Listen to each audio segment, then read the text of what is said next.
Assalamualaikum warahmatullahi wabarakatuh. Innal hamdalillah nahmaduhu wa nasta'inuhu wa nastaghfiruh wa na'udzu billahi min syururi anfusina wa sayyiati a'malina. May yahdihillahu fala mudhillalah wa may yudlil fala hadiyalah.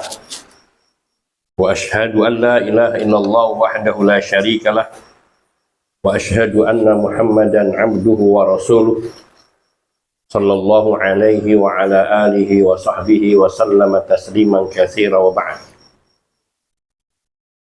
Ikhwati wa akhwati fillah, a'azzani Allah wa iyyakum jami'an wa rahimani wa rahimakum. Masih di pembahasan Asmaul Husna dan sifat kesempurnaan Allah Subhanahu wa taala. Halaman 120. Tayyib. Bismillah. G al-istiwa a'la al-arsh, bersemayam di atas. Al-istiwa ala al-arsh. Al-istiwa a'la al-arsh, bersemayam di atas arsh. Ia termasuk sifat fi'liyah. Allah Subhanahu wa taala menggambarkan bahwa Allah Subhanahu wa taala mengabarkan bahwa Dia bersemayam di atas arsh pada 7 tempat di dalam kitabnya. Pertama pada surah Al-A'raf, inna rabbakumullahu alladzi khalaqas samawati wal ard fi sittati ayyamin tsumma stawa 'alal arsy, yang artinya sesungguhnya Tuhanmu ialah Allah yang telah menciptakan langit dan bumi dalam 6 masa, lalu Dia bersemayam di atas arsy. Al-A'raf ayat 54. Kedua pada surat Yunus, inna rabbakumullahu alladzi khalaqas samawati wal ard fi sittati ayyamin tsumma stawa 'alal arsy, yang artinya sesungguhnya Tuhanmu ialah Allah yang telah menciptakan langit dan bumi dalam 6 masa, kemudian Dia bersemayam di atas arsy. Surah Yunus ayat 3. Dan yang ketiga pada surat Ar-Ra'd, Allahumma alladzi rafa'as samawati bighairi 'amadin tarawunaha tsumma stawa 'alal arsy, artinya Allah lah yang meninggikan langit tanpa tiang sebagaimana yang kamu lihat, kemudian Dia bersemayam di atas arsy. Surat Ar-Ra'd ayat 2. Yang keempat pada surat Thaha, Ar-Rahmanu 'alal arsy istawa, artinya yaitu Tuhan yang Maha Pemurah yang bersemayam di atas arsy. Thaha ayat 5. Yang kelima pada surah Al-Furqan, tsumma stawa 'alal arsy Ar-Rahman, yang artinya kemudian Dia bersemayam di atas arsy, Dialah yang Maha Pemurah. Surah Al-Furqan ayat 59. Yang keenam pada surah As-Sajdah, Allahumma alladzi khalaqas samawati wal ard wa ma bainahuma fi sittati ayyamin tsumma stawa 'alal arsy, artinya Allah lah yang menciptakan langit dan bumi dan apa yang ada di antara keduanya dalam 6 masa, kemudian Dia bersemayam di atas arsy. Surah As-Sajdah ayat 4. Ketujuh pada surat Al-Hadid, huwallazi khalaqas samawati wal ard fi sittati ayyamin tsumma stawa 'alal arsy, artinya Dialah yang menciptakan langit dan bumi dalam 6 masa, kemudian Dia bersemayam di atas arsy. Surah Al-Hadid ayat 4. Nama Allah Subhanahu wa taala atau sifat Allah Subhanahu wa taala yaitu sifat al-istiwa 'alal arsy. Al-istiwa 'alal arsy. Istiwa itu dari asal kata istawa yastawi, yaitu arti asalnya dalam bahasa Arab itu artinya adalah irtafa'a wa 'ala.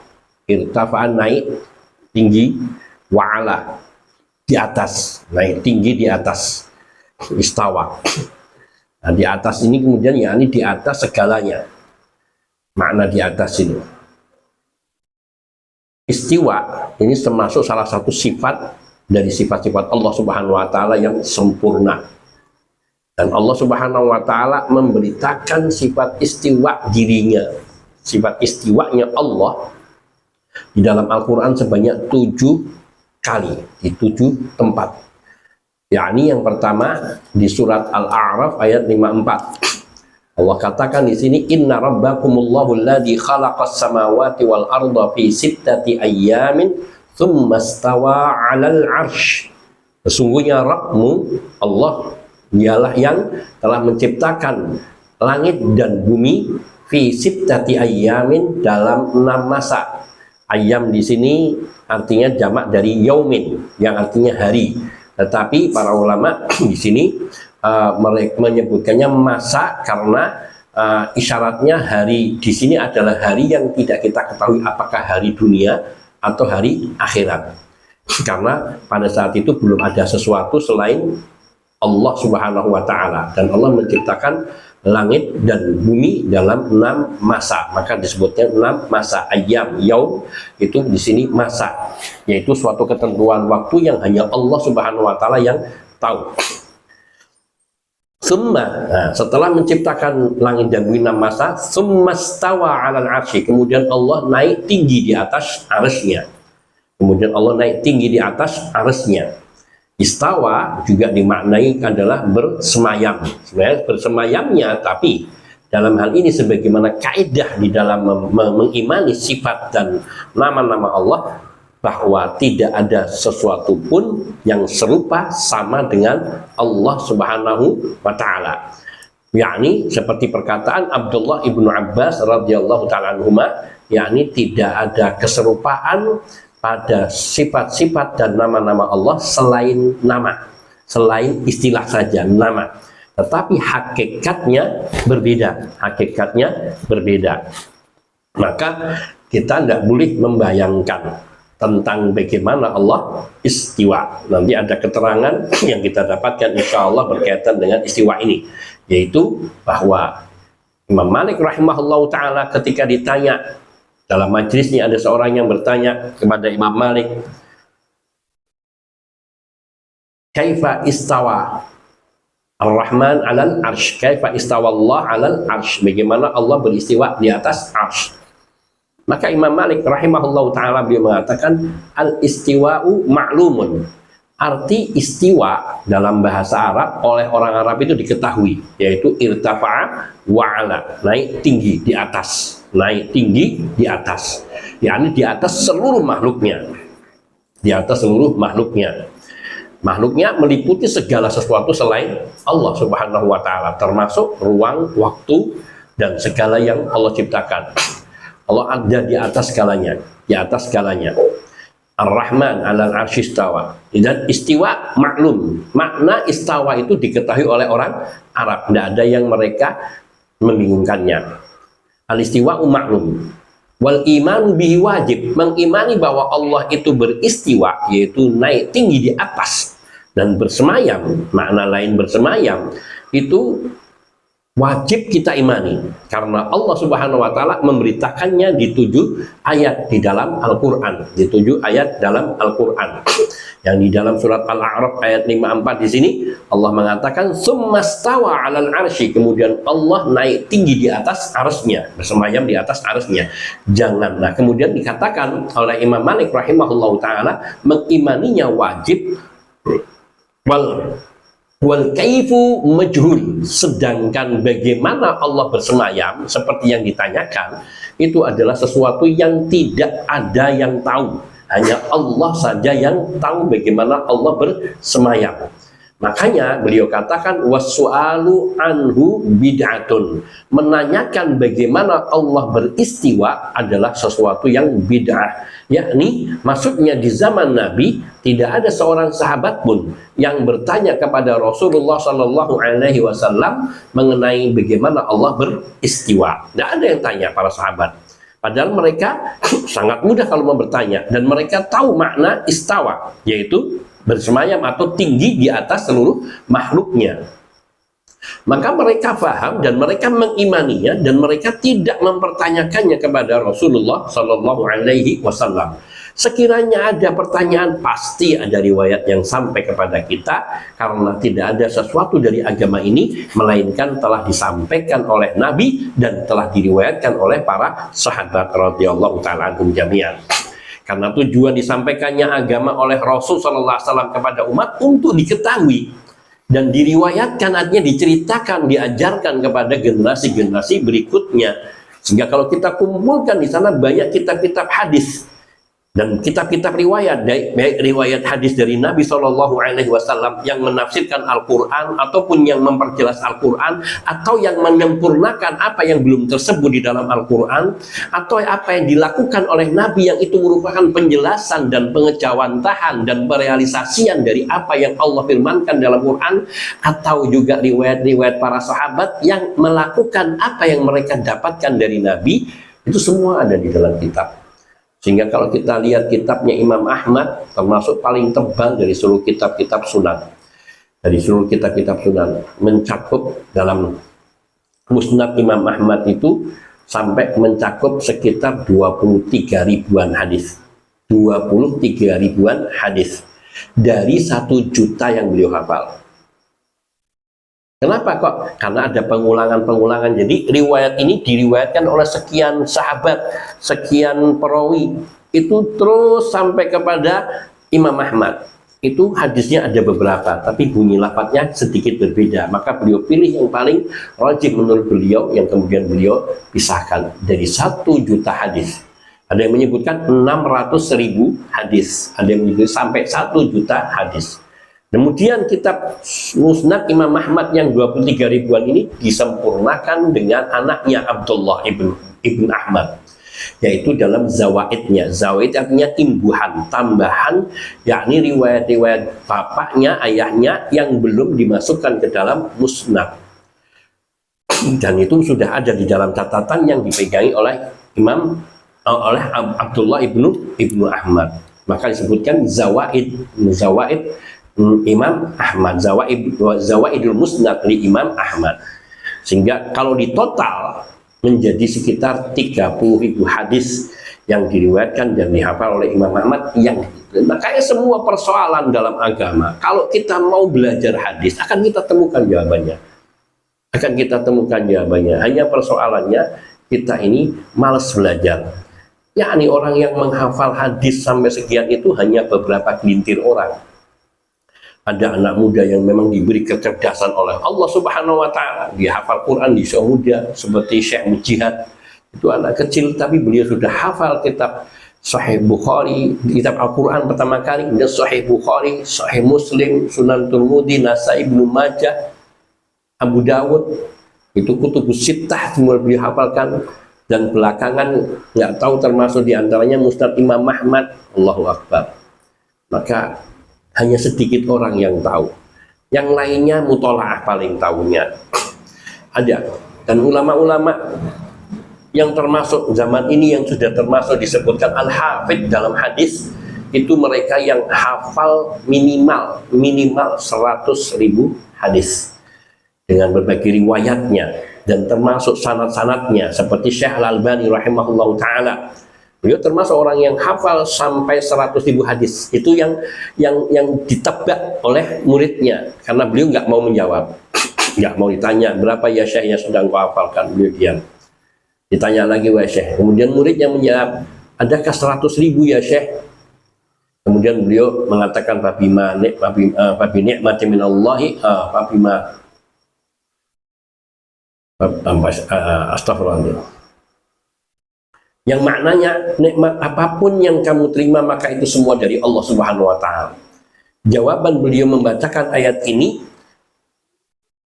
difahami dengan jelas oleh para muridnya. Mereka menyatakan bahwa Syekh Al-Albani rahimahullah ta'ala termasuk orang yang sudah hafal 100.000 hadis. 100.000 hadis. Dan beliau tidak mau menyebutkan berapa totalnya karena beliau takut hal itu menjadi riak. Dan mereka mendengar itu langsung bertakbir, serempak mereka bertakbir Allahu Akbar. Tapi Syekh Al-Albani ketika hal seperti itu biasanya beliau menangis, malah takut kalau itu menjadi sebuah riak.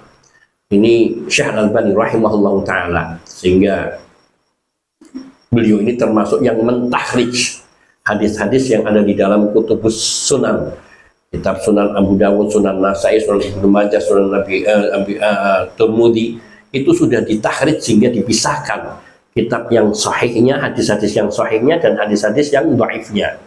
Itu semuanya. Juga di dalam Jami'us Shaghir punya Imam Asyuti, itu juga beliau tahrid semua hadisnya, sehingga ada yang sahih dan ada yang dhaif. Itu hampir separuh yang dhaif dan yang sahih juga hampir separuhnya, rata-rata seperti itu.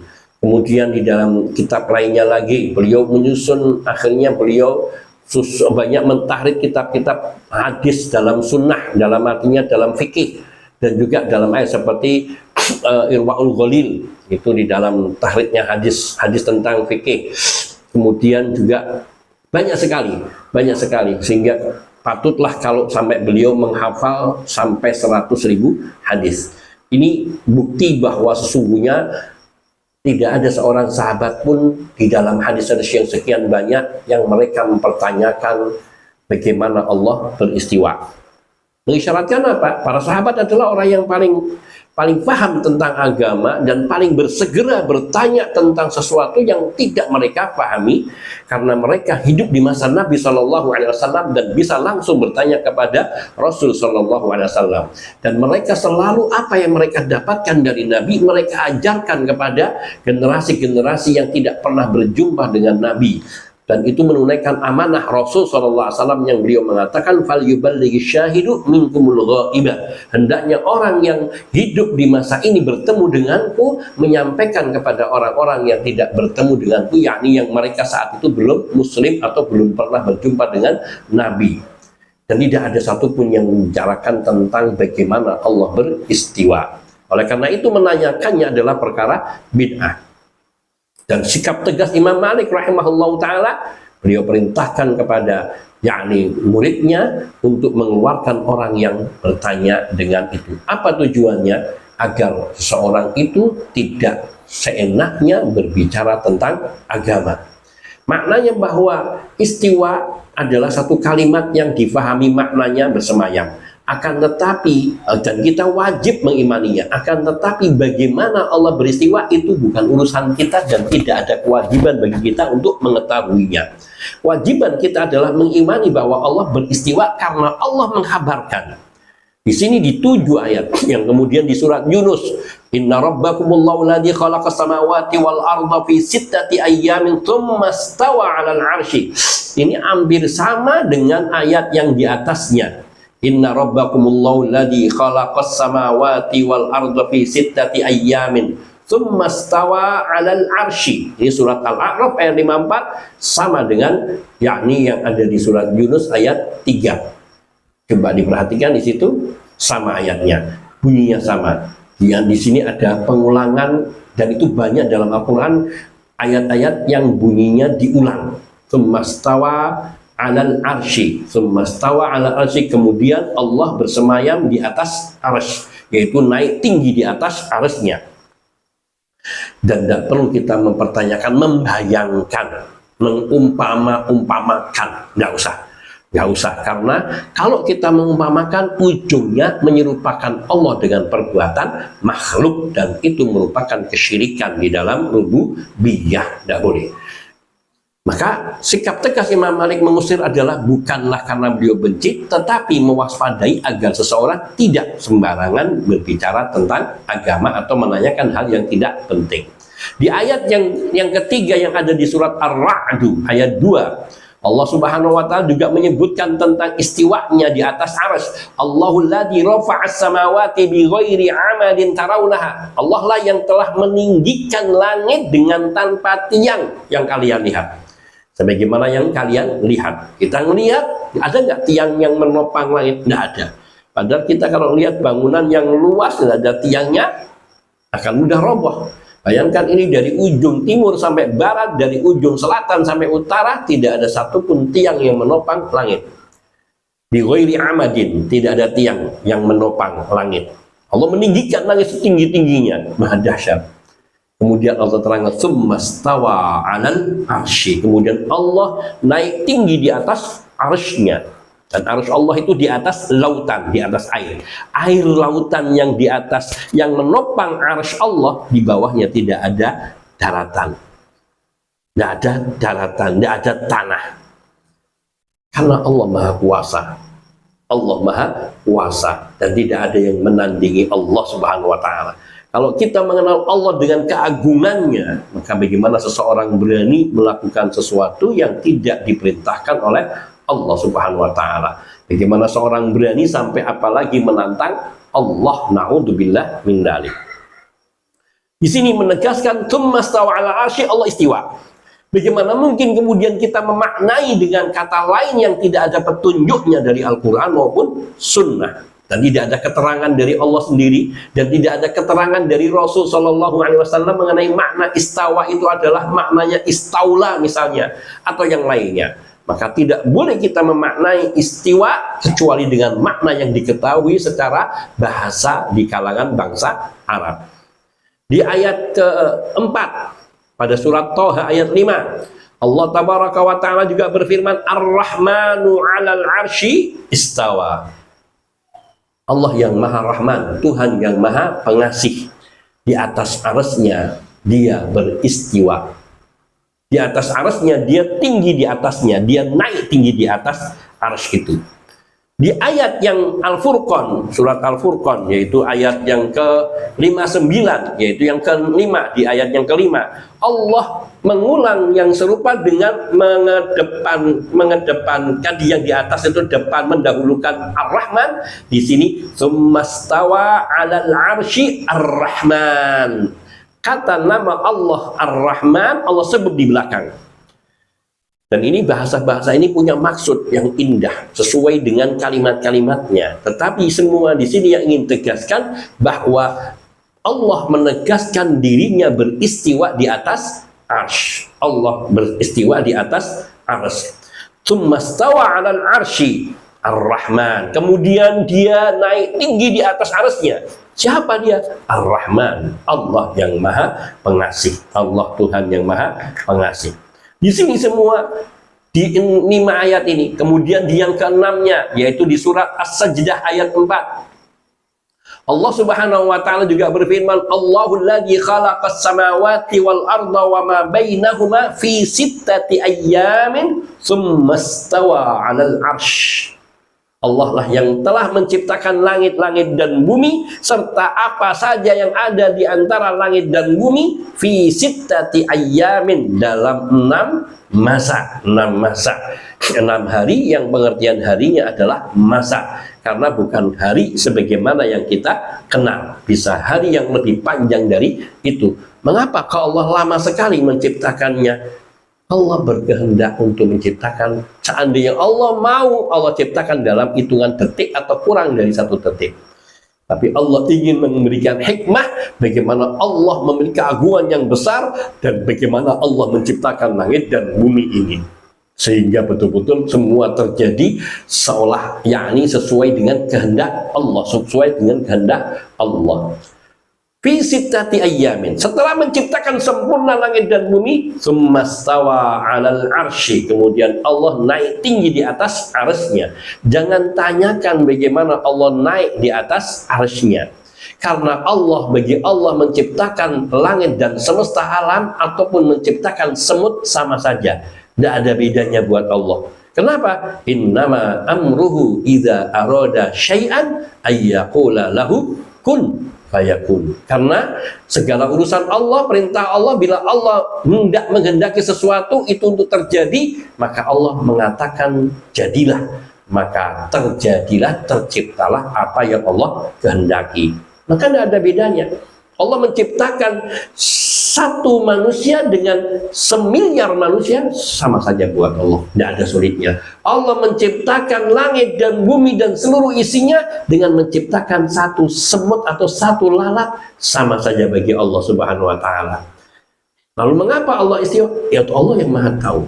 Allah yang Maha Tahu, tapi Allah memberitakan itu dan untuk menunjukkan bahwa Allah mengetahui semua yang ada di alam semesta ini. Seluruh bagian yang ada di alam bumi ini, bumi, langit, semua yang Allah ciptakan Allah tahu dan tidak ada yang terlewatkan dari Allah Subhanahu wa Ta'ala. Di ayat yang ke-7 pada surat Al-Hadid ayat 4, Allah Tabaraka wa Ta'ala berfirman, Huwallazi khalaqas samawati wal arda fi sittati ayyamin tsummastawa 'alal 'arsy. Dialah Allah yang telah menciptakan langit dan bumi fi sittati ayyamin, dalam 6 masa, tsummastawa 'alal 'arsy. Kemudian Allah beristiwa di atas arsy-Nya. Ayat di surat As-Sajdah 4 juga bunyinya tsummastawa 'alal 'arsy fi sittati ayyamin tsummastawa 'alal 'arsy. Di surat Al-A'raf ayat 54 Allah juga mengatakan fi sittati ayyamin tsummastawa 'alal 'arsy. Di surat Yunus ayat 3 Allah juga mengatakan fi sittati ayyamin tsummastawa 'alal 'arsy. Dan Allah tidak pernah mengganti kata istawa dengan kata istaula sebagaimana yang ditafsirkan oleh sebagian orang, dan juga tidak memaknainya dengan makna-makna lain, istaula atau sallato atau yang lainnya. Juga di surat Ar-Ra'd ayat 2 Allah juga mengatakan tsummastawa 'alal 'arsy. Dan juga di surat Al-Furqan juga mengucapkan tsummastawa 'alal 'arsy ar-Rahman. Hanya yang beda di surat Thaha ayat 5 ar-Rahman 'alal 'arsy istawa. Tetapi semuanya maknanya sama, bahwa Allah memberitakan kepada manusia seluruhnya, kepada seluruh makhluknya, bahwa Allah Subhanahu wa taala benar-benar beristiwa, yaitu jangan pernah ada yang terbayang dalam hati kita, dalam pikiran kita, bersemayamnya Allah itu seperti ini dan seperti itu. Tidak. Tapi kita mengimani, karena dasarnya adalah surat Asy-Syura ayat 11. Laisa kamitslihi syai'un. Tidak ada sesuatu pun di jagat raya ini yang serupa dengan Allah. Wa huwas samiul basir. Tapi Allah mengatakan, tapi Dia Allah adalah Maha mendengar lagi Maha melihat. Dalam surat Al-Ikhlas Allah juga mengatakan walam yakul lahu kufuwan ahad. Dan Allah Subhanahu wa taala tidak ada sesuatu pun yang setanding, sebanding dengan Allah Subhanahu wa taala. Maknanya nggak ada yang menyerupai. Hal ta'lamu lahu samiyya, kata Allah, apakah kamu tahu ada yang menyerupai Allah? Artinya tidak ada seorang pun dari kamu yang akan mendapatkan sesuatu yang menyerupai dengan Allah Subhanahu wa taala. Maka karena tidak ada yang mengetahui tentang hakikat dan Allah dalam perbuatan dan sifat, maka kita tidak boleh membayangkan. Cuma cukup kita mengimani sebagaimana yang Allah kabarkan dan memaknainya sesuai dengan makna dohirnya, dengan tidak menyerupakan. Dan tidak boleh pula kita mengatakan apa itu Ar-Rahman. Nggak tahu, pokoknya Allah itu Ar-Rahman. Loh, artinya Ar-Rahman nggak punya arti, nggak bisa. Ar-Rahman ada artinya Maha Pengasih atau Maha Pengasih dan Penyayang. Tapi bagaimana Allah mengasihi sayangi? Ya sesuai dengan yang Allah terangkan. Allah menciptakan langit dan bumi, menciptakan fasilitas segalanya untuk manusia, agar manusia itu bisa menyembah Allah dengan sebaik-baiknya, dan agar manusia itu mensyukuri Allah Subhanahu wa taala, dan agar manusia itu mentauhidkan Allah Subhanahu wa taala dan tidak mempersekutukan Allah dengan sesuatu pun, karena Allah semua yang menyediakan. Ini bentuk rahmat kasih sayang Allah. Tapi seperti apa persisnya Allah yang Maha tahu. Tetapi setiap nama Allah adalah sifat bagi Allah Subhanahu wa taala, dan semua sifat-sifat Allah adalah sifat hakiki yang sebenar-benarnya tanpa ada penjelasan, selama tidak ada penjelasan untuk ditakwilkan. Apa adanya, itu Allah Subhanahu wa taala, zat yang Maha Agung. Maka dalam ketujuh ayat ini lafaz istawa semua dalam bentuk dengan lafaz yang sama. Tsummastawa 'alal 'arsy, tsummastawa 'alal 'arsy, tsummastawa 'alal 'arsy, Ar-Rahman 'alal 'arsy istawa. Cuman itu bedanya sedikit, tapi semua menyebutkan istiwa, tidak ada menggunakan kata yang lainnya. Maka ini menyatakan bahwa yang dimaksudkan adalah makna yang hakiki dari istawa, dan tidak ada penakwilan. Artinya tidak ada pengartian selain dari arti yang sebenar-benarnya. Dan arti dari istiwa adalah al-ulu, al-ulu, ketinggian, dan juga al-irtifa, yaitu naik tinggi, keluhuran.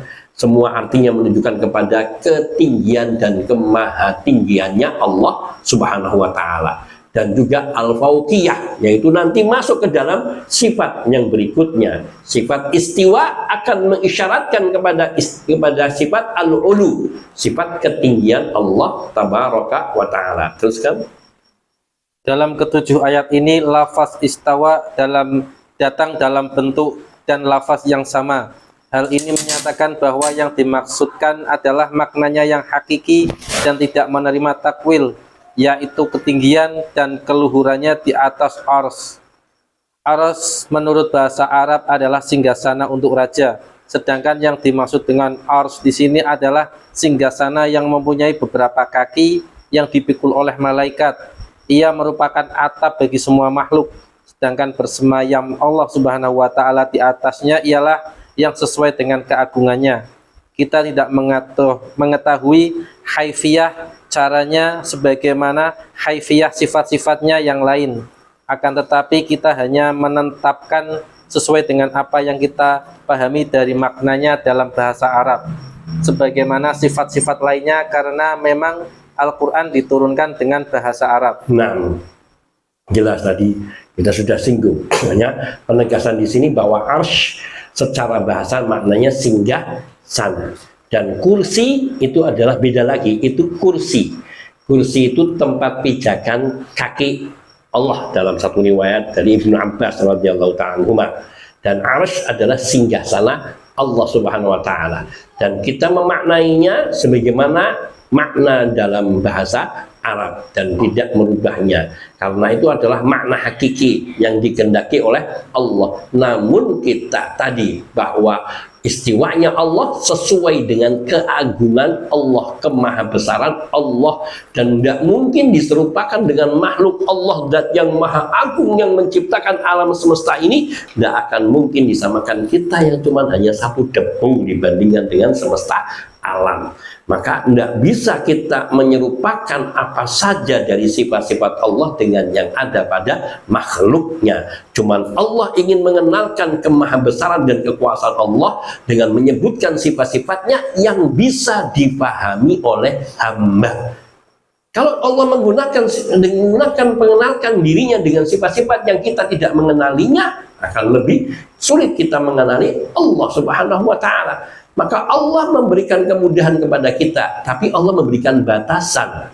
Memberikan batasan apa? Tidak ada sesuatu pun yang serupa dengan Allah Subhanahu wa ta'ala. Tidak ada sesuatu pun yang serupa dengan Allah Subhanahu wa ta'ala. Maka ini yang menjadi poin terpenting.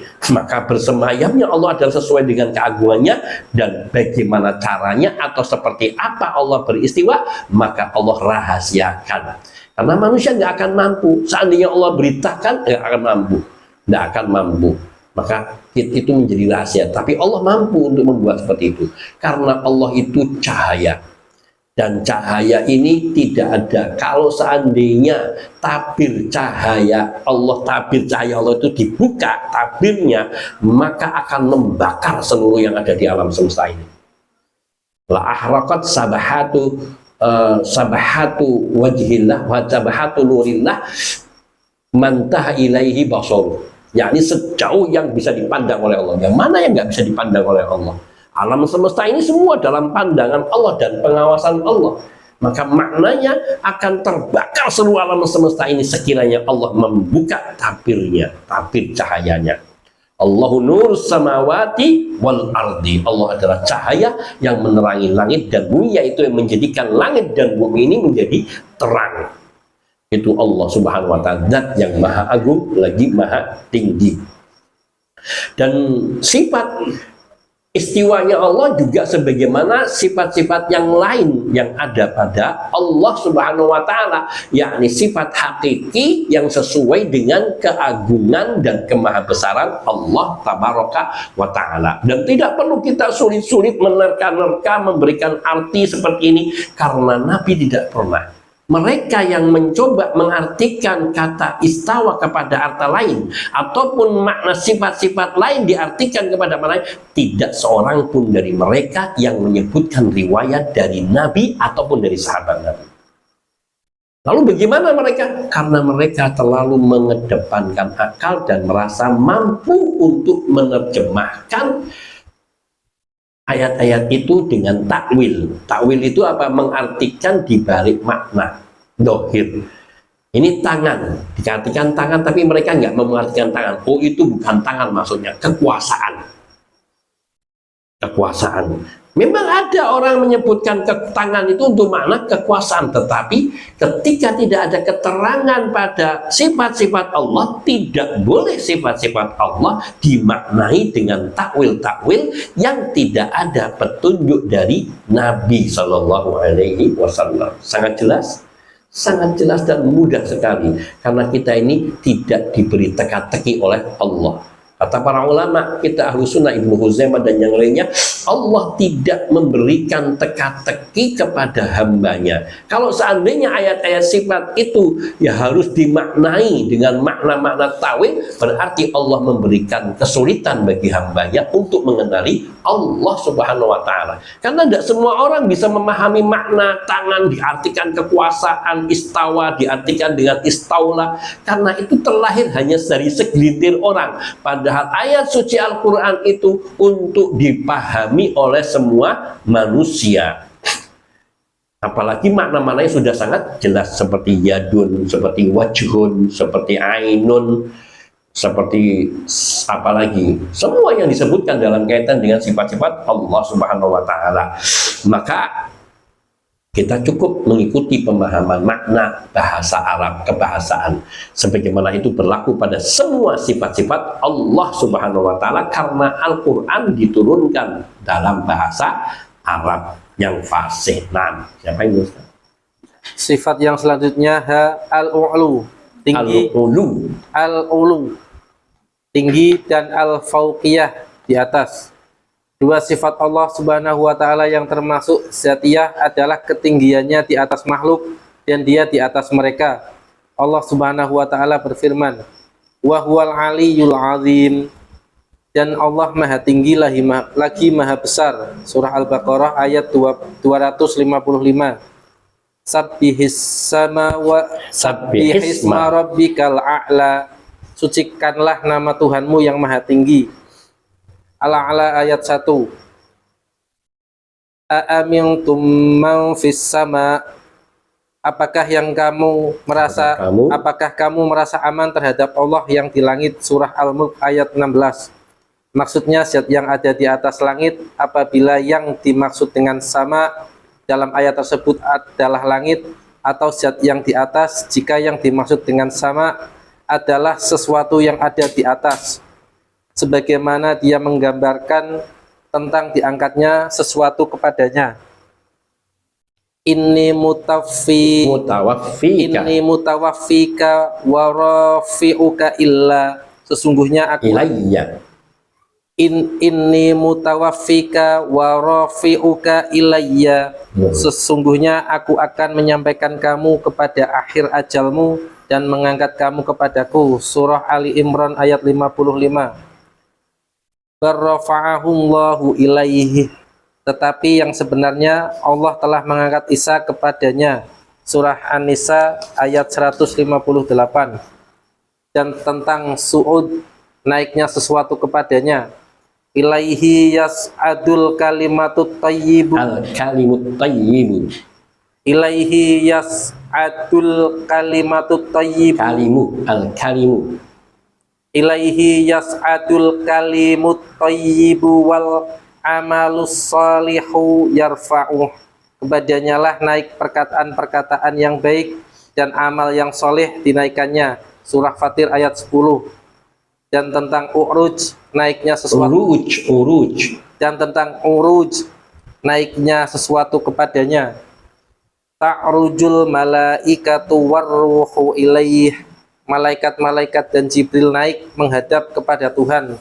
Al-Ma'arij ayat 4.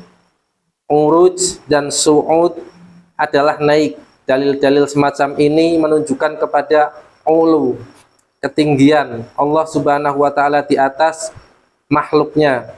Begitu pula fauqiyahnya ditetapkan oleh berbagai dalil. Di antaranya adalah firman Allah Subhanahu wa Ta'ala, wa huwal qahiru fauqa ibadih, dan Dialah yang berkuasa atas sekalian hamba-hambanya. Surah Al-An'am ayat 18. Dalam surah yang lain, yakhafuna rabbahum min fawqihim. Mereka takut kepada Tuhan mereka yang di atas mereka. Surah An-Nahl ayat 50. Perbedaan antara ulu dan istiwa adalah bahwasanya ulu adalah sifat zat, sedangkan istiwa adalah sifat fi'il. Ulu mempunyai 3 makna. Uluwul zat, zatnya di atas makhluk. Yang kedua, uluwul ruwah, kekuatannya di atas makhluk. Yang ketiga, uluwul qahar. Uluwul qahar. Uluwul qahri. Uluwul qahri, kekuasaannya di atas makhluk. Kesemuanya itu adalah sifat yang benar untuk Allah Subhanahu wa taala. Naam, tayyib, barakallahu fiik, jazakallahu khairan.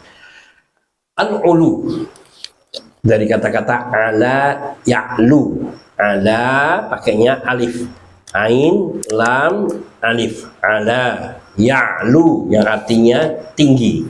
Seperti juga itu adalah dari makna sifat ala ya'lu dari makna istawa tadi. Irtafa'a wa ala, irtafa'a wa ala, naik tinggi, naik ke tempat yang tinggi. Ini kemudian al-ulu yaitu tinggi, ketinggian. Al-ulu adalah sifat ketinggian, dan al-fauqiyah dari asal kata-kata fauqa. Fauqa memiliki perbedaan dengan kata ala. Kalau ala itu tinggi juga dan maknanya sama, tetapi pada spesifiknya kadang umumnya fauqiyah atau kata-kata fauq itu disebutkan untuk menunjukkan kata arti atas yang tidak menyentuh. Contohnya saya katakan di sini, pensil ada di atas meja. Al-qalamu atau ar-rasasu, al-qalamur rasas alal maktab. Ini nempel.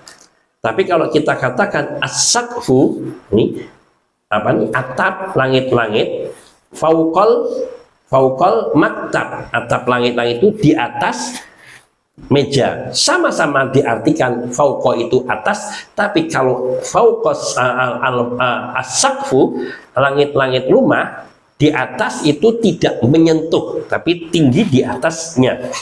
Nah, makna al-ulu bagi Allah adalah al-fauqiyah, yaitu tinggi di atas segala sesuatu dari semua makhluknya.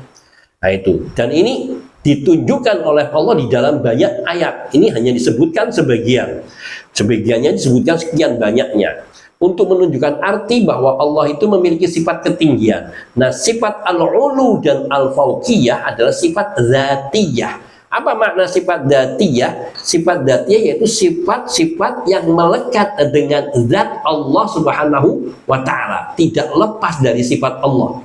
Sifat ketinggian Allah di atas seluruh makhluknya adalah sifat yang dzatiyah, yaitu melekat. Jadi nggak pernah Allah itu di bawah makhluknya atau di dalam makhluknya. Tetapi Allah itu memiliki sifat ketinggian. Tapi di sana ada hadis yang mengatakan Allah itu turun ke langit dunia. Makanya kita nggak akan bisa nyangkut itu kekuatan kalau kita disuruh membayangkan seperti apa turunnya Allah ke langit dunia, seperti apa istiwanya Allah di atas arsy.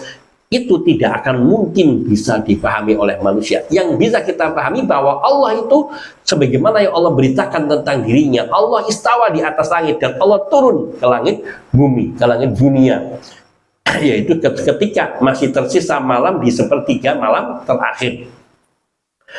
Dan udah kita yakini, nggak usah kita maknai yang aneh-aneh. Kita percaya seperti yang Allah firmankan atau seperti yang disabdakan oleh Nabi Shallallahu Alaihi Wasallam. Maka orang yang memaknai lain salah. Karena itulah yang dipegangi oleh para sahabat dan para tabiin dan para imam ahlus sunnah. Mereka memegangi sebagaimana yang dipegangi oleh pendahulu mereka.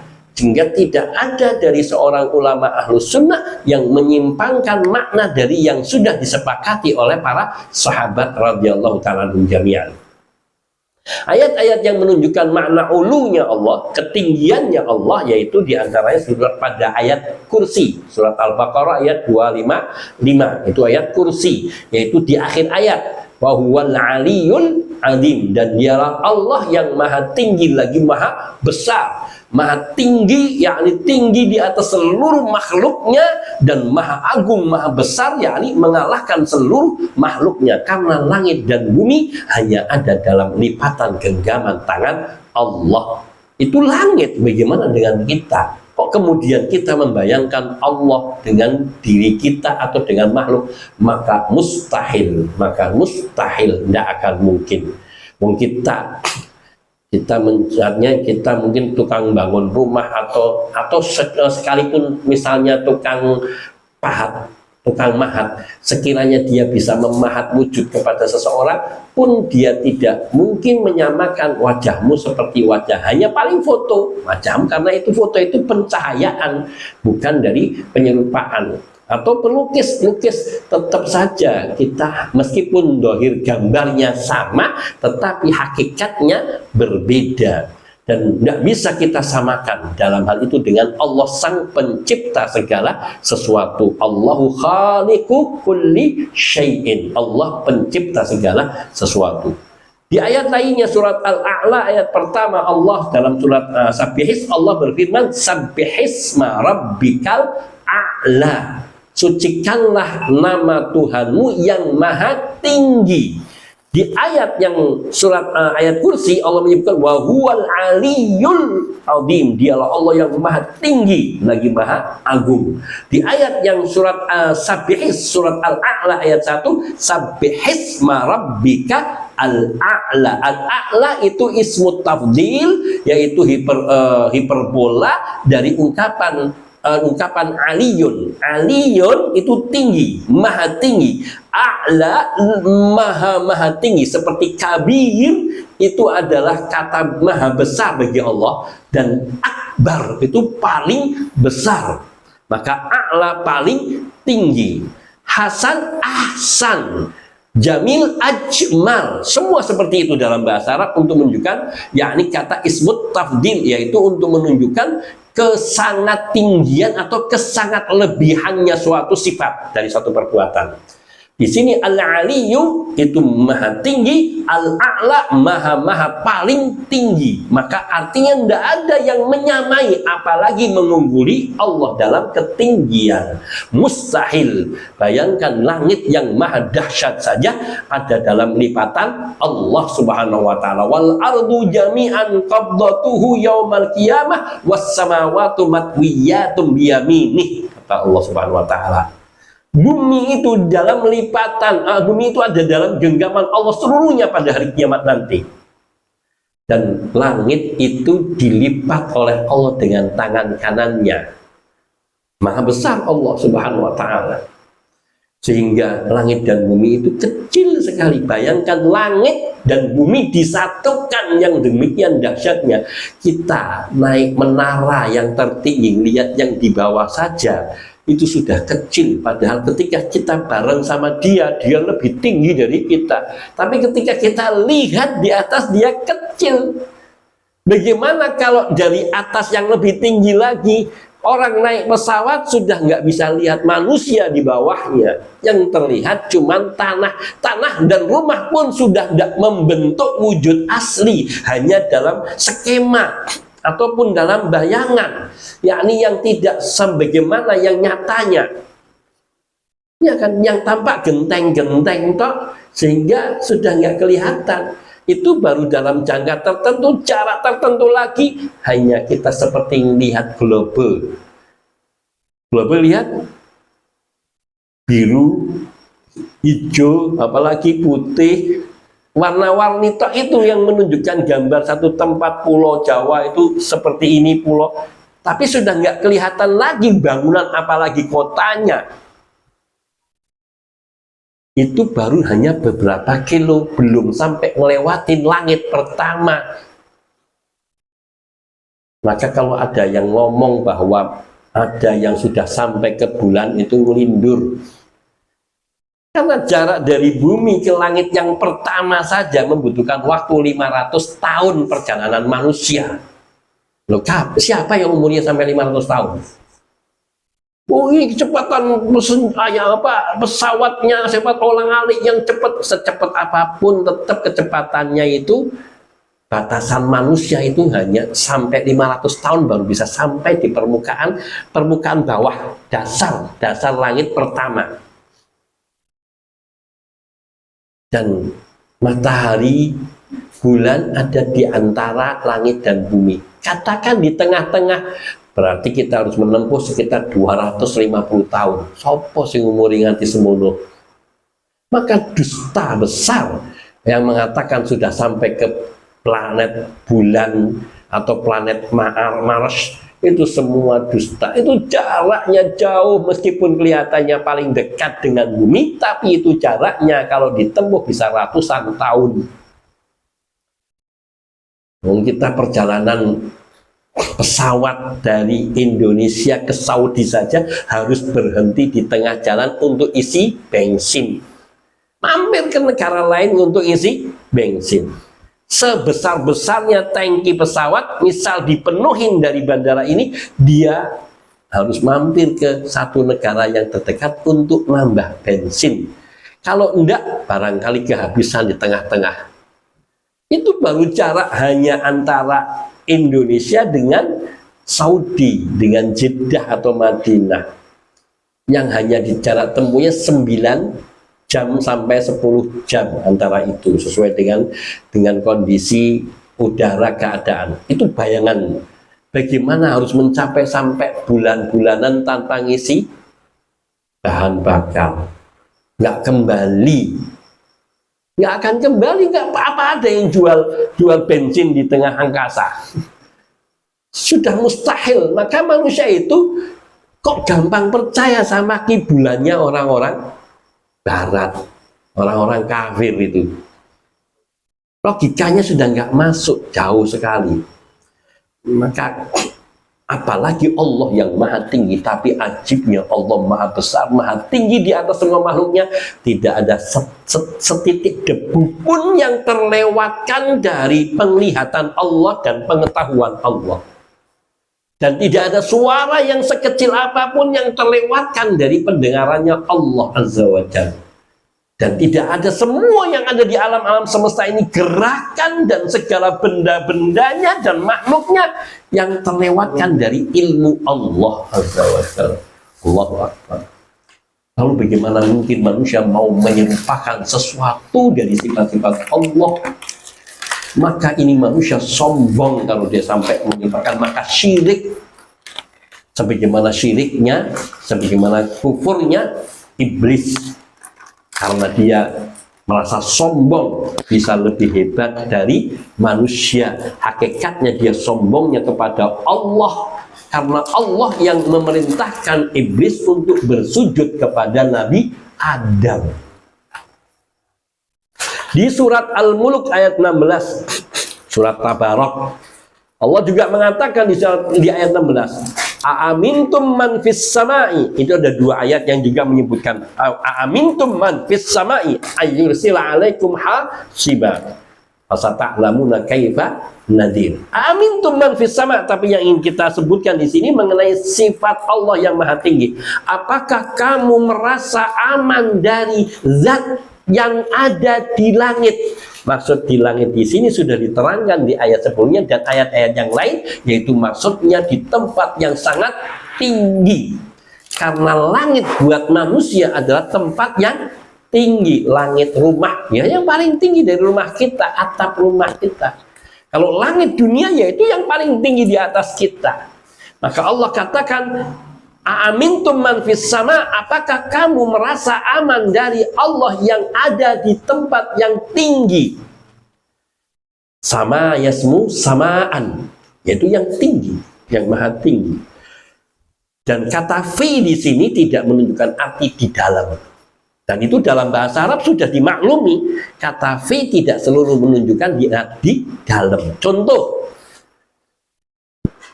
al-insanu fil ardi. Manusia itu tinggalnya di mana? Di bumi. Menggunakan katanya fi. Inni ja'ilun fil ardi khalifah.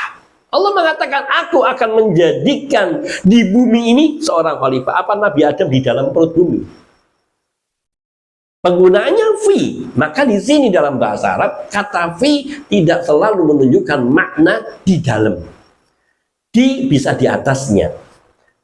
Memang bisa berarti di dalam asalnya, tetapi itu biasa maklum digunakan karena Allah sendiri mengatakan inni ja'ilun fil ardi khalifah. Sesungguhnya aku menjadikan seorang yakni khalifah, pengganti makhluk yang pernah ada di muka bumi, yaitu bukan di dalam bumi. Maka penyebutan fis sama tidak menunjukkan arti fi dakhilis sama, di dalam langit, tetapi fis sama menunjukkan di langit, yaitu di atas langit, di atas langit yang tinggi. Maka di sini terangkan maksudnya zat yang ada di atas langit, jadi bukan yang di dalam langit. Apabila yang dimaksud dengan sama dalam ayat tersebut adalah langit atau zat yang di atas, jika yang dimaksud dengan sama adalah sesuatu yang ada di atas, tadi kita terangkan bahwa sama itu ada tempat yang tinggi. Bagi manusia di dalam rumah kita katakan langit rumah, langit-langit rumah. Di luar tanah lapang terbuka yang kita katakan langit, yakni yang paling tinggi yang dapat kita jangkau dalam pandangan kita. Itu pun tidak sampai kepada poinnya, karena kita, maka ada orang yang mengatakan nggak ada langit, yang kita lihat hanya kumpulan awan, karena kemampuan daya pandang manusia yang terbatas. Kita berdiri di tepi laut, coba tengok itu kalau ada kapal yang berjalan menuju berlawanan dengan arah menuju ke tempat arah yang kita paling pandang, yang paling jauh, maka kelamaan kecil, bukan tenggelam, tapi lama-kelamaan kecil sampai pada satu titik dan hilang. Kenapa? Pandangan kita yang tidak mampu memandangnya untuk jarak pandang yang jauh. Sesungguhnya kapal itu terus berjalan, terus tidak kemudian tenggelam, dia jalan terus lurus sampai pada titik manusia tidak lagi mampu memandang jaraknya. Jaraknya sudah tidak di luar jarak pandang. Maka inilah sesuatu yang tertinggi dari yang kita bisa pandang, itu artinya awan-awan yang ada di bawah langit. Maka dikatakan fis sama, artinya yakni yang ada di permukaan atau yang di atas langit, yang tertinggi. Allah Subhanahu wa Ta'ala juga menggambarkan tentang diangkatnya sesuatu kepada Allah, mengisyaratkan Allah itu ada di atas. Allah berfirman di dalam surat Ali Imran ayat 55. Apa yang Allah mengatakan? Inni mutafika wa rafi'uka ilayya. Ini Allah berfirman kepada siapa? Kepada Nabi Isa alaihi salatu wassalam. Inni mutafika wa rafi'uka ilayya. Sungguhnya aku akan menyampaikan kamu kepada akhir ajalmu dan mengangkat kamu kepadaku. Artinya aku akan mewafatkanmu. Dalam pengertian mewafatkanmu yaitu ada pengertian di kalangan banyak ulama, yakni yang dimaksudkan diantaranya Allah Subhanahu wa Ta'ala nanti yang akan mewafatkan Nabi Isa. Tapi sementara ini Allah mengangkat Nabi Isa sampai kepada Allah. Dan arti kata-kata rafi'uka menunjukkan mengangkat, diangkat, yang itu berarti dari bawah ke langit. Ilayya kepada Allah, berarti Allah yang ada di atas yang tinggi. Meskipun tidak kemudian Nabi Isa itu berada di samping kanan Allah atau bareng sama Allah, enggak. Maksudnya di atas ke langit, yakni yang menunjukkan Allah itu ada di tempat yang maha tinggi dari seluruh makhluknya. Karena bahasa Al-Quran bahasa yang indah, bahasa yang indah yang orang Arab tidak mampu menggunakan gaya bahasa seindah bahasa Al-Quran. Meskipun sama-sama bahasa. Dan itu menunjukkan bahwa kesempurnaan Allah yang berfirman dengan bahasa yang terindah. Dan Allah tegaskan hal itu di dalam surat An-Nisa ayat 158, bahwa Allah itu maha tinggi dan tinggi di atas semua makhluknya.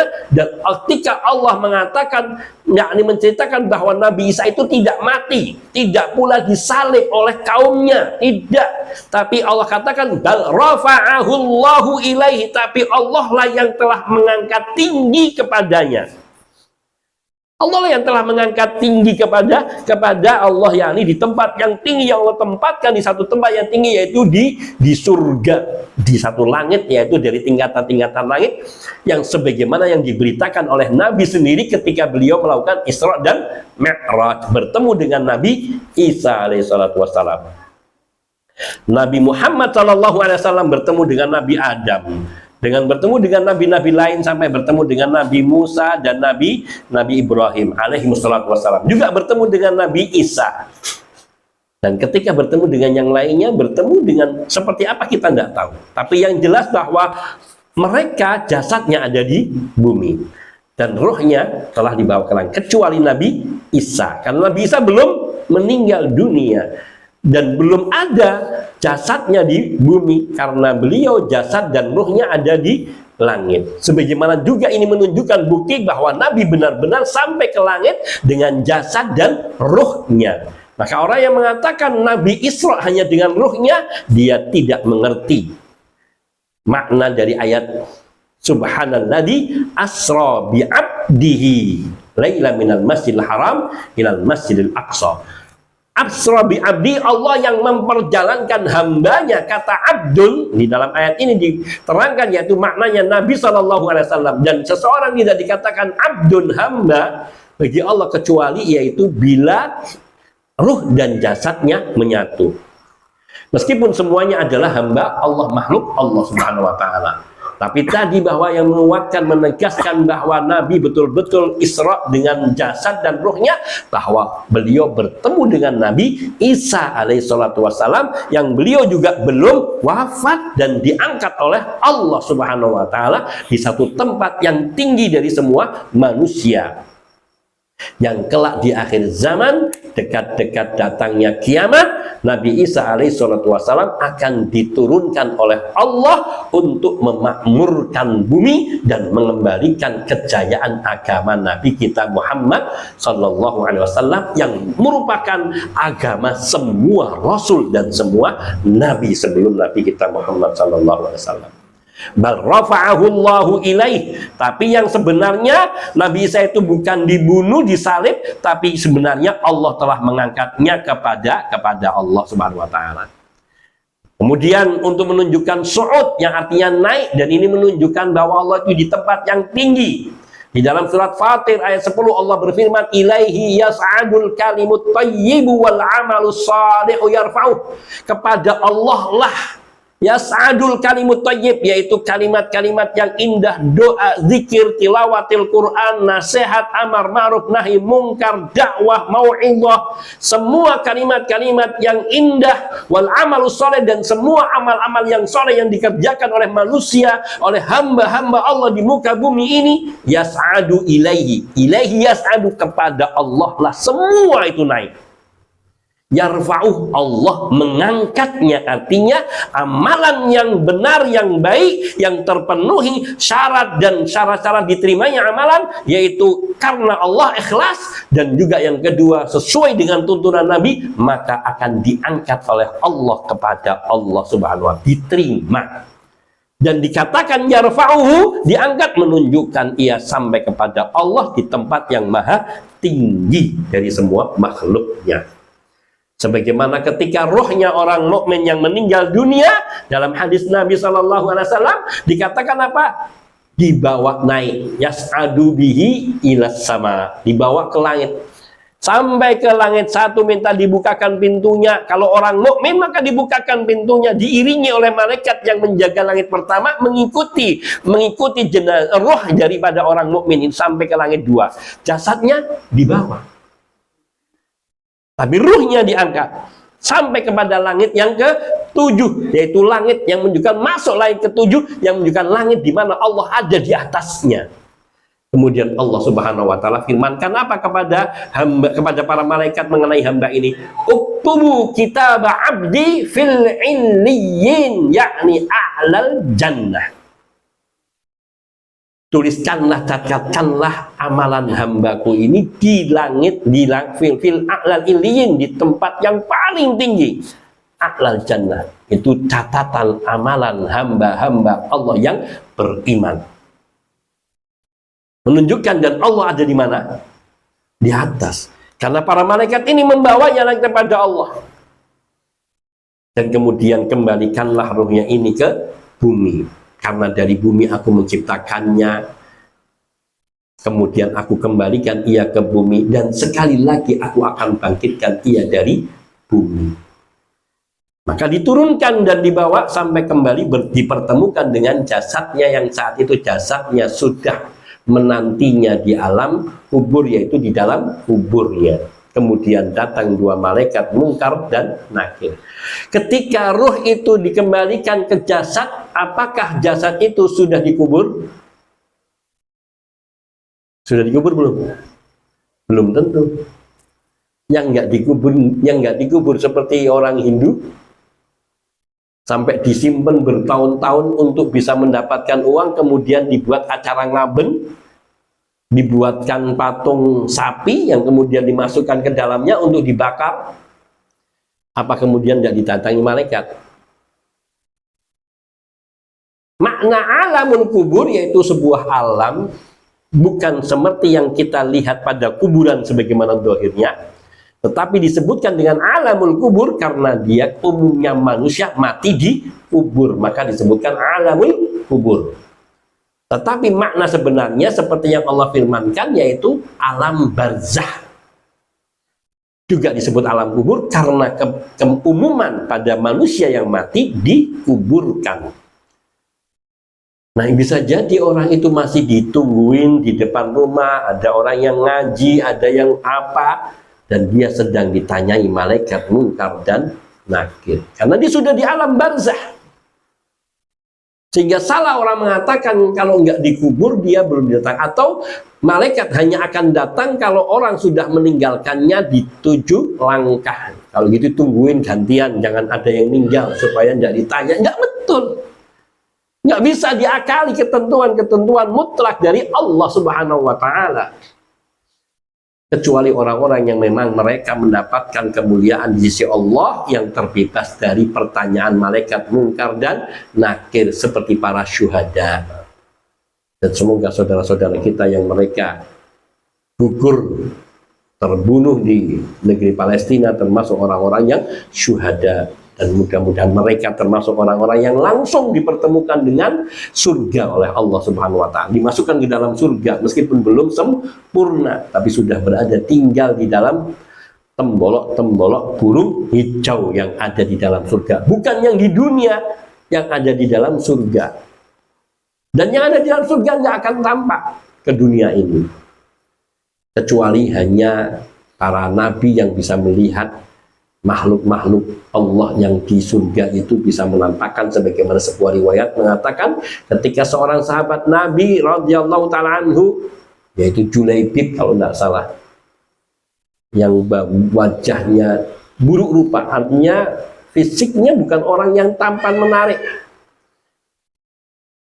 dan dia baru menikah, mendapatkan panggilan jihad, berangkat ditinggalkan istrinya yang cantik jelita. Dan ketika itu gugur, kemudian dicari oleh Nabi SAW, lalu Nabi melihat ruhnya dipeluk oleh bidadari, dijemput dan dibawanya ke surga. Siapa yang melihat? Hanya Rasulullah SAW, sebagaimana beliau hanya melihat Jibril ketika Jibril datang membawa wahyu kepada beliau, dan yang lainnya tidak melihat. Karena Allah Subhanahu wa Ta'ala memberikan kemampuan yang demikian itu kepada Nabi SAW pada beberapa keadaan. Jadi jelas itu bahwa yakni Allah Subhanahu wa Ta'ala memiliki tempat yang tinggi di atas semua makhluknya. Ini seperti disebutkan di dalam surat Al-Ma'arij ayat 4. Allah ceritakan ta'rujul malaikatu warruhu ilaih. Para malaikat dan malaikat Jibril ta'ruju itu dari kata-kata araja ya'ruju. Nah, kata-kata mi'raj adalah tangga, anak tangga yang digunakan oleh Nabi Shallallahu Alaihi Wasallam untuk naik menghadap Allah di hari Mi'raj. Dinamakan Mi'raj dari asal makna araja ya'ruju. Kata Mi'raj ada isim alat. Isim alat kata nama untuk menunjukkan sebuah alat. Alat apa? Naik. Alat naiknya tidak ada yang tahu sebagaimana keterangan para ulama, hanya Allah yang tahu. Dan Nabi SAW melalui tempat itulah bermi'raj kepada Allah. Sebagaimana juga para malaikat bermi'raj kepada Allah, naik menghadap Allah. ta'rujul malaikatu warruhu fi yaumin kana miqdaruhu khamsina alfasan. Allahu Akbar. Para malaikat bersama malaikat Jibril bolak-balik naik menghadap Allah itu hanya dalam hitungan, dalam satu waktu, dalam satu hari. Fi yaumin itu bukan seluruh hari.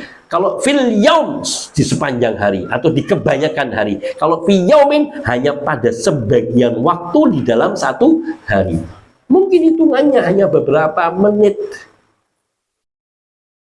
Dan itu sampai dari bumi sampai ke langit. Yang kalau ditempuh oleh manusia membutuhkan waktu khamsina alfasanah, 50.000 tahun. Allahu Akbar. Kata urut adalah, dan su'ud adalah naik. Dan ini menunjukkan bahwa Allah Subhanahu wa Ta'ala memiliki tempat yang tinggi, sehingga makhluk dan hamba dan amalan-amalan soleh itu yang sampai kepada Allah itu naik semuanya. Dan Allah naikkan. Maka Allah itu di atas semuanya. Begitu pula fauqiyah. Fauqiyah itu asal kata dari fauq yang artinya di atas. Ditetapkan sebagai sifat bagi Allah dalam beberapa dalil. Di antaranya dalam surat Al-An'am ayat 18 Allah mengatakan wa huwal qahiru fauqa ibadihi. Dan dialah Allah yang maha berkuasa. Al-Qahir itu yang berkuasa, yang menaklukkan dan mengalahkan semua makhluknya. Yang berkuasa dengan mutlak. Al-Qahir. Dan Allah yang maha berkuasa secara mutlak atas seluruh hambanya, fauqa ibadih. Ada tinggi di atas semua makhluknya, hamba-hambanya. Menunjukkan Allah itu memiliki sifat fauqiyah, yakni maha tinggi. Juga dalam surat An-Nahl ayat 50 Allah tabaraka wa ta'ala berfirman yakhafuna rabbahum min fawqihim. Para malaikat ini mereka takut kepada Allah yang ada di atas mereka. Ini mereka di sini adalah para malaikat. Padahal malaikat itu tempatnya ada di tempat yang tinggi. Dan malaikat Jibril, tempat yang paling tinggi, yang paling dekat dengan Allah. Tapi mereka takut kepada Allah yang tidak di dalam satu tempat, tapi di tempat yang lebih tinggi. Lalu bagaimana malaikat Jibril menerima wahyu dari Allah, dari tempat yang maha tinggi itu kepada malaikat Jibril yang di bawahnya jauh? Mudah semuanya bagi Allah Subhanahu wa Ta'ala. Maka, dari sini kesimpulannya bahwa Allah itu maha tinggi di atas segala makhluknya, dan sifat tinggi adalah sifat dzatiyah. Lalu apa perbedaan antara ulu dan istiwa? Ulu dari kata ala ya'lu dan istawa yastawi, istiwaan. Kalau ulu itu menjadi sifat dzatiyah, sifat yang melekat pada zat Allah yang tidak bisa luput, dan istawa yastawi itu perbuatan. Sifat Allah naik tinggi bersemayam. Tetapi tadi laisa kamitslihi syai'un wa huwas samiul basir. Dan kata ulu memiliki 3 makna. Tinggi, ulu zat Allah yang maha tinggi di atas seluruh makhluknya. Sehingga yang mengatakan bahwa Allah itu ketika kita memaknai Allah turun ke langit dunia, kita sudah menganggap Allah seperti makhluk karena dia hanya melihat satu dalil. Padahal Ahlus Sunnah menjelaskan dalil-dalil yang lain, yaitu laisa kamitslihi syai'un. Dan juga kata ulu wa huwa fauqa wa huwal qahiru fauqa ibadihi. Yang ini menegaskan Allah maha tinggi. Dan sifat ulu, sifat dzatiyah yang tidak pernah lepas dari Allah. Maknanya Allah itu maha tinggi dan selalu tinggi dan tidak pernah tidak tinggi. Dari sebelum ada sesuatu, Allah maha tinggi. Dan setelah Allah menciptakan segala sesuatu, Allah tetap di tempat yang maha tinggi. Sifat dzatiyah. Dan itu maknanya uluwud dzat. Allah yang maha tinggi di dalam zatnya, di atas seluruh makhluknya. Kemudian ulu yang kedua adalah uluwul quwwah, yaitu ketinggian dalam kekuatan. Maknanya kekuatan Allah Subhanahu wa Ta'ala mengalahkan semua kekuatan yang ada di alam semesta. Karena semua yang di alam semesta ini kekuatannya ciptaan Allah. Wa annal quwwata lillahi jami'an. dan bahwa semua kekuatan itu milik Allah, maka minta tolonglah kepada Allah saja, jangan kepada keris, jangan kepada cincin, jangan kepada jimat, jangan kepada kalung, gelang, dan sebagainya. Karena Allah yang maha kuat. Wa annal quwwata lillahi jami'an. Dan yang ketiga, uluwul qahri. Al-qahr itu dari kata-kata qahara yaqharu, qahran. Al-qahhar itu zat yang maha perkasa, yang maha kuasa, yang maha mengalahkan seluruh makhluknya. Itu al-qahir, al-qahhar. Maka uluwul qahri yaitu kekuasaan Allah ada di atas semua makhluknya. Maknanya semua makhluk Allah itu di bawah kekuasaan Allah dan tidak ada yang bisa menyamai apalagi mengalahkan. Maka minta tolong kepada Allah, zat yang maha kuasa, yang maha mengalahkan seluruh hambanya. Maka kesemua itu adalah sifat yang benar bagi Allah, yaitu uluwul zat atau uluwul quwwah atau uluwul qahri. Semua itu menunjukkan sifat ketinggian Allah di atas semua makhluknya dalam segala sifat-sifatnya. Hadza naktafi, kita cukupkan. Barangkali ada pertanyaan, saya buka satu atau dua. Sallallahu wasallam ala nabiyina Muhammadin wa alihi wa sahbihi ajmain walhamdulillahirabbil alamin. Ada? Mungkin tidak ada, saya cukupkan. Hadza minni, kita tutup dengan baca doa kafaratul majlis. Subhanakallahumma bihamdika asyhadu an la ilaha illa anta astaghfiruka wa atubu ilaik. Assalamualaikum warahmatullahi wabarakatuh.